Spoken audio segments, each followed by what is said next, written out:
marvelous land of Oz. I'm Ardell, reading Rinkitink in Oz by L. Frank Baum.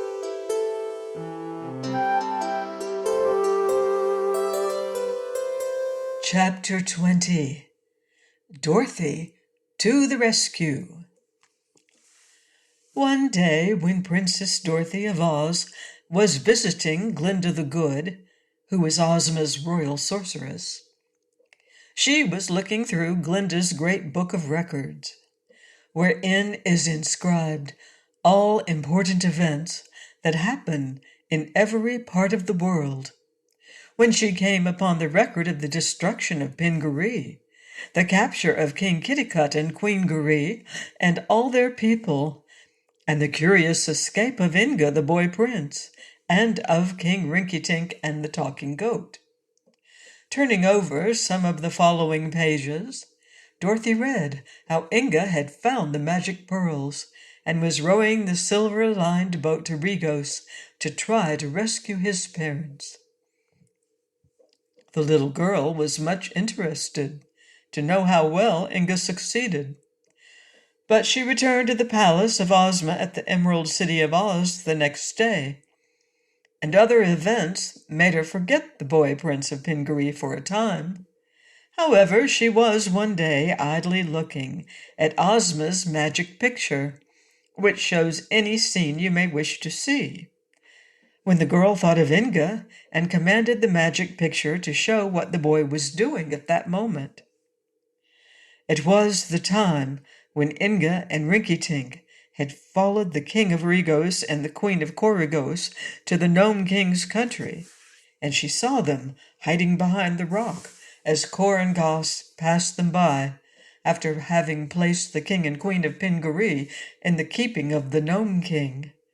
From that time Dorothy followed, by means of the magic picture, the adventures of Inga and his friends in the Gnome King's caverns, and the danger and helplessness of the poor boy aroused the little girl's pity and indignation, so she went to Ozma and told the lovely girl ruler of Oz all about Inga and Rinkitink. "I think Calico is treating them dreadfully mean," declared Dorothy, "and I wish you'd let me go to the Gnome country and help them out of their troubles." "Go, my dear, if you wish to," replied Ozma, "but I think it would be best for you to take the wizard with you." "Oh, I'm not afraid of the gnomes," said Dorothy, "but I'll be glad to take the wizard for company. And may we use your magic carpet, Ozma?" "Of course. Put the magic carpet in the red wagon, and have the sawhorse take you and the wizard to the edge of the desert. While you are gone, Dorothy, I'll watch you in the magic picture, and if any danger threatens you, I'll see you are not harmed." Dorothy thanked the ruler of Oz and kissed her goodbye, for she was determined to start at once. She found the Wizard of Oz, who was planting shoe trees in the garden, and when she told him Inga's story, he willingly agreed to accompany the little girl to the Gnome King's caverns.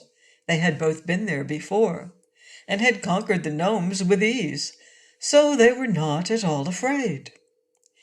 The wizard, who was a cheery little man with a bald head and a winning smile, harnessed the wooden sawhorse to the red wagon and loaded on Ozma's magic carpet. Then he and Dorothy climbed to the seat, and the sawhorse started off and carried them swiftly through the beautiful land of Oz to the edge of the deadly desert that separated their fairyland from the gnome country. Even Dorothy and the clever wizard would not have dared to cross this desert without the aid of the magic carpet, for it would have quickly destroyed them. But when the roll of carpet had been placed upon the edge of the sands, leaving just enough lying flat for them to stand upon, the carpet straightway began to unroll before them, and as they walked on it, continued to unroll. until they had safely passed over the stretch of the deadly desert and were on the border of the Gnome King's dominions. This journey had been accomplished in a few minutes, although such a distance would have required several days of travel had they not been walking on the magic carpet. On arriving, they at once walked toward the entrance to the caverns of the gnomes. The wizard carried a little black bag containing his tools of wizardry, while Dorothy carried over her arm a covered basket in which she had placed a dozen eggs, with which to conquer the gnomes if she had any trouble with them. Eggs may seem to you to be a queer weapon with which to fight, but the little girl well knew their value. The gnomes are immortal. That is, they do not perish as mortals do, unless they happen to come in contact with an egg. If an egg touches them, either the outer shell or the inside of the egg, the gnomes lose their charm of perpetual life, and thereafter are liable to die through accident or old age, just as all humans are. For this reason, the sight of an egg fills a gnome with terror, and he will do anything to prevent an egg from touching him, even for an instant.